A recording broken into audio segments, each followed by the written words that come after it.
所来关心，在美国德州最近火烧山的情形是真严重，40万公顷的土地是拢规个烧了了，而且至少造成2个人死亡，嘛有真侪牛全安尼拢烧死，甚至威胁到当地核武设施。那另外一边，伫咧加州是当咧透暴风雪，部分的所在累积的雪已经有甲3公尺悬，造成真侪路袂通，甚至是几万户的人家厝失电。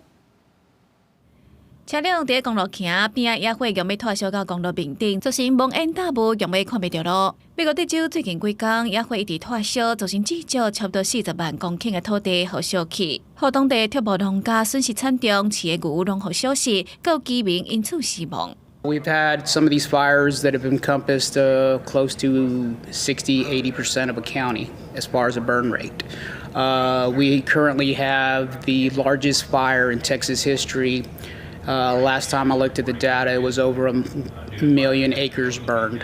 受到强风影响，野火拖烧真紧，也毋过只有差不多15%的火势受到控制。大火佮一度逼近阿马里洛东北部的核武设施潘泰克斯工厂，互工厂紧急关闭，疏散大部分的员工。工厂表示，暂时工厂内底保存的所有军火佮特殊的材料，并无受到野火影响，已经恢复正常的作业。 德州发生野火同时阵，美国加州是受到暴风雪的侵袭，为2月底开始一直透风雪，各地拢是白茫茫。美国国家气象局表示，这也是当季以来上大一届落雪，佮对内华达山脉地区发布暴风雪警报。预估到当地初三为止，落雪量会达到3公尺悬，部分的州际公路路段佮因此关闭，数万户的民体停电。另外，度假胜地太后湖的北边，到优胜美地国家公园南边的山区嘛发布暴风雪警报。内华达山脉防雪中心佮对太后湖盆地发布防雪警戒。预估到当地初三暗头为止，有可能会出现大规模的崩雪。国视新闻台是童平益。